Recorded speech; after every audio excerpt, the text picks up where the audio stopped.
मसीह की जय जी। हाँ जी ब्रदर, ਤੁਹਾਡਾ ਨਾਮ ਕੀ ਹੈ ਜੀ? मेरा नाम मुकेश कुमार है। हाँ जी, कित्थों ਦੇ ਰਹਿਣ ਵਾਲੇ ਤੁਸੀਂ? मैं बिहार से हूँ। और ਅੱਜ ਤੁਹਾਡੀ ਗਵਾਹੀ ਕੀ ਹੈ ਜੀ? गवाही है जी, आज से 1 साल पहले की 2 साल पहले की गवाही है।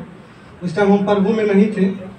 उससे हुआ क्या कि एक दिन हमारे यहाँ कोई फंक्शन था तो हम उस दिन गांव में नहीं थे तो कहीं से मेरा यार दोस्त फोन किया कि तुम्हारे मोहल्ले में फंक्शन तो हम आएंगे तुम्हारे मोहल्ले में। बोला ठीक है भाई आओ। जब हम शाम को वहाँ पहुँचे तो वहाँ देखते हैं कि कोई चीज़ का व्यवस्था नहीं किया हुआ था, ना बाजा वजा कुछ भी नहीं। तो मुझे अफसोस हुआ कि मेरा यार दोस्त फोन किया कि हमारे मोहल्ले में कोई फंक्शन है, वहाँ कोई चीज़ का व्यवस्था नहीं है। तो मैंने क्या व्यवस्था करवा दिया हर चीज़ का। उसके बाद रात में क्या हुआ जी, जब हम सब प्रोग्राम शुरू हुआ तो हम खाना खाने के लिए चले गए। खाना खाने के लिए गए तो इधर देखते हैं लड़ाई हो गया। लड़ाई होने के बाद उसमें जिससे लड़ाई हुआ वो कोई पुलिसकर्मी का आदमी था, सरकारी आदमी था, अफसर था। तो वो दारू पी रखा था उसने। तो गांव के लड़के सबसे लड़ाई करने लगा तो काफ़ी ज़्यादा बढ़ गया। गोली बंदूक बारी सब कुछ चल गया वहाँ पे। उसके बाद जब हम बाहर निकलते हैं तो कोई बोला कि तुम्हारे बगल में लड़ाई हो रहा है बहुत ज़्यादा। जब हम बाहर निकलने के बाद देखते हैं कि काफ़ी ज़्यादा खून खराबा हद से ज़्यादा बढ़ गया। तो मोहल्ले जो था वो हमारा 15 घर का ही एक मोहल्ला था, बाकी 250-300 घर का अलग मोहल्ला था। तो 250-300 घर का जो मोहल्ले का लड़का सब था तो वो सब लड़ाई किया। जो पुलिसकर्मी का आदमी था आपस में लड़ाई करने लगा तो पुलिसकर्मी का आदमी 3 था तो उसको मारा पुलिसकर्मी आदमी को। तो वो छुप गया डर के मारे। तो जो उसके साथ 2 लड़के थे वो 2 लड़के बोला क्या थाने फोन कर दिया कि वो जो आपका पुलिस अधिकारी है उसको मार के इस गांव वाले ने फेंक दिया। उसके बाद क्या हुआ कि फेंक दिया तो वहाँ से सारे पुलिस वाले आ गए, थाने से पुलिस वाले आ गए। तो उस टाइम हम 2 पल के लिए वहाँ से निकल गए कि यहाँ ज़्यादा कुछ पकड़ ना ले। तो साथ के साथ मैं घर से निकल गया। निकलने के बाद देखते हैं कि जो 250-300 घर का आदमी था उसको पकड़ के ले जा रहे हैं सबको। हम सोचते हैं कि हम तो 15 घर का हमारे मोहल्ले में ये धंधा हुआ है, अगर हम नहीं जाते हैं इन लोगों के साथ, इसके साथ हम ये 8-9 लड़के के साथ, तो हमारे वो 250-300 घर का जो आदमी है वो मेरे मोहल्ले में घुस के सबको मारेगा। क्योंकि तुम्हारे गांव मोहल्ले में प्रोग्राम हुआ है, तुम्हारे मोहल्ले में सब कुछ हुआ है, तो तुम्हारे मोहल्ले का आदमी एक भी लड़का नहीं है और दूसरे मोहल्ले का 300 घर का लड़का उसमें है। तो हम क्या किए, हम अपने मोहल्ले को बचाने के लिए हम खुद जेल गए उसके साथ गए। जब थाना आज बंद किया गया तो मेरा एक पास्टर है, मौसी का लड़का, उसने एक दिन हमारे घर आया था। कहता है कि सुख में याद करना या ना करना, एक बार दुख में जरूर याद करना प्रभु यीशु मसीह को, ठीक है। उसके बाद सुबह हम 8 बजे गए थे, वहाँ से 8 बजे गए थे, हम लोग को पकड़ के ले गया था 6 बज गया शाम। तो जिस आदमी को जो बोला था गुम कर दिया है उस आदमी को मिल नहीं रहा था। हम लोग को ये डर था कि कहीं हम लोग का दुश्मनी कोई और ना उसको मार दे, ताकि हम लोग अगर कोई मार देता तो हम लोग फंस जाते। 8-9 आदमी थे उसमें। तो सारे लड़के रो रहे थे, हम लोग हमारे पीछे जितने भी थे 2 ही लड़के ऐसे थे कि सही ढंग के थे कि वो लोग को समझा सके, लेकिन 6-7 लड़के थे वो रो रहे थे कि हम लोग को छुड़वा लो। लेकिन जब प्रभु यीशु मसीह का जब हम सुन रहे उसके बाद आधे घंटे बाद उससे मैसेज आता है कि ये लोग को छोड़ दिया जाए, जो आदमी उसके साथ है उनको पकड़ो। उसको पकड़ने के लिए हुआ क्या, जब उसका लोकेशन देखता है जिस आदमी जो भाग गया था तो उसके साथ जो 2 लड़के थे वो पकड़ा गए। उसको पकड़ाने के बाद जो लड़का जब देखा कि वो कहाँ गए नहीं गए, तो कहीं उसका लोकेशन उस पुलिस अफसर का देखता है तो कभी कहीं का बता रहा, कभी कहीं का बता रहा। एक थाने का पुलिस उसको नहीं पकड़ पाया तो उसके बाद 5 थाने का पुलिस उसके पीछे लगा। 5 थाने का पुलिस पीछे लगा, फिर उस आदमी को हाजिर किया, तब हम लोग को छोड़े। प्रभु यीशु मसीह को पूरा धन्यवाद करते हैं उस टाइम कि हम लोग बहुत भारी मुसीबत से हम लोग को बचाया। हालेलुया।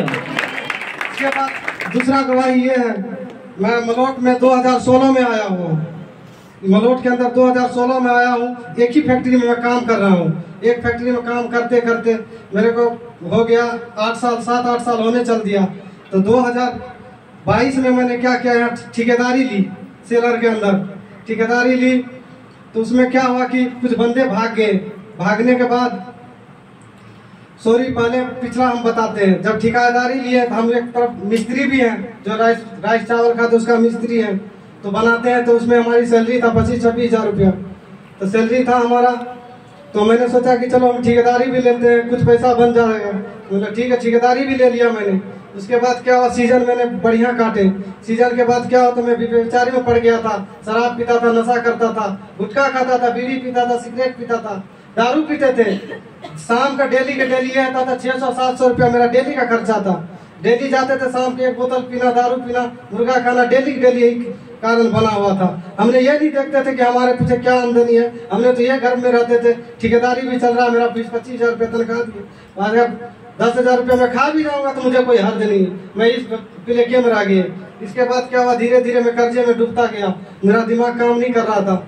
लास्ट में जाके क्या हुआ कि जब मेरा हिसाब किताब हुआ तो 80 हज़ार रुपया हमारे ऊपर टूट गया मालिक का। उसके बाद क्या हुआ, मैं मालिक को छोड़ के, मैं डर के मारे में छोड़ के भाग गया यहाँ से। भागने के बाद फिर मालिक ने मेरे पे विश्वास किया, कहता चलो कोई बात नहीं, जो हुआ हुआ, फिर तेरे को मैं पैसे देता हूँ, तू बंदा ले आ। फिर मैंने क्या क्या बंदा ले आया, घर से बंदा ले आया। फिर वही हाल हुआ, फिर मैंने नहीं सुधरा, फिर वही हाल हुआ। फिर हमारे पास 50-60 हज़ार रुपया मालिक का कर्जा हुआ। कर्जा होने के बाद मैं एक बार ऐसे चुंगल में फंसा, मैं यहाँ डर के मारे भाग गया। फिर से भागा। फिर इस मालिक ने, मैंने सिम सब कुछ मैंने बंद कर दिया। सिम की मेरे इस फोन पे फोन ना करे मालिक की, कभी दोबारा पूछे ना कि कहाँ है तू, नहीं है। क्योंकि किसी का आदमी से मैसेज जाता था कि तेरे को पकड़ेगा तो बहुत मार मारेगा, इसे पैर तोड़ देगा, हाथ तोड़ देगा, सब कुछ कर देगा। मैंने सोचा कि सिम बंद कर देते हैं। तो सिम में हुआ क्या था कि पे फोन चलता था हमारा, काफी दिन से बंद पड़ा था सिम बंद पड़ा था। तो मैंने क्या किया, जब पंजाब आए, तो क्योंकि मेरे ऊपर कर्जा था तो मैं तो पंजाब तो आना ही था कटने के लिए। जब हम पंजाब आए तो मैंने क्या किया कि कुछ दिन के बाद जब हम दुकान पे जाते थे कि मैं पे फोन चलाऊं, तो कहता था नहीं, जो तुम्हारा पहले सिम में चलता था वही चलाना पड़ेगा। तो मैंने क्या किया, फिर से सिम वो उपयोग किया। तो एक दिन जब सिम उपयोग किया तो सेठ का फोन जाता है कि मेरा नाम मुकेश है, लेकिन इस सेठ का प्यार से हमको पंकज बोलता है कि पंकज तू कहाँ है, कहाँ पे ठेकेदारी चला रहा है। मैंने ठेकेदारी तो नहीं चला रहे, मैंने ठेकेदारी छोड़ दिया बाबूजी, उसमें कुछ रखा नहीं है, माथा पेची ज्यादा है, कमाई है नहीं उसमें। उसने बोलता कि ठीक है, काम करो, तुम आ जाओ मेरे पास काम करने के लिए। मैंने बोला सेठ जी मैं अभी नहीं आ सकता हूँ, कारण यह है कि मैं कहीं दूसरे जगह पूरा फैमिली लेके फंसा हूँ। कहता कि नहीं, तुमको एक बार आना पड़ेगा मेरे पास। तो मैंने एक यार दोस्त के पास का नंबर था, उसके पास फोन किया। मैं कहता कि भाई ऐसे बात है, सेठ बुला रहा है, 1.5 लाख रुपया तो ऐसे कर्जा है मालिक का, अगर जाएंगे तो हमको पीटेगा। तो यार दोस्त को फोन करते कहता था कि तुम मत आना यहाँ पे, क्योंकि ये सेठ बोल रहा है कि तुम आओगे ना, उसको कहीं मिल गया ना पैर हाथ तोड़ देंगे, ऐसे बोल रहा उससे। मेरे डर चढ़े। फिर हम दोनों मियाँ बीवी ने प्रार्थना की, चलो प्रभु ने अगर चाहा है। जब सिम मेरा बंद था, सिम ऑन हुआ, उसके बाद सेठ का फोन आता है, धन्यवाद करते हैं। ऐसा सेठ हमको कहीं मिला भी नहीं था, कई जगह 1 साल के अंदर काम कर लिए। इसके सेठ के पास आए, काम कर रहे हैं। अभी तक आने के बाद 50-60 हज़ार रुपया भी दे दिया सेठ ने 2-2.5 महीने में, लेकिन अभी तक वो 1.5 लाख का कोई पता नहीं। मैं प्रभु यीशु मसीह का धन्यवाद करता हूँ, ना ही मैं मुझे सेठ हमको कोई ऊंची आवाज में बात कर रहा है। जय मसीह।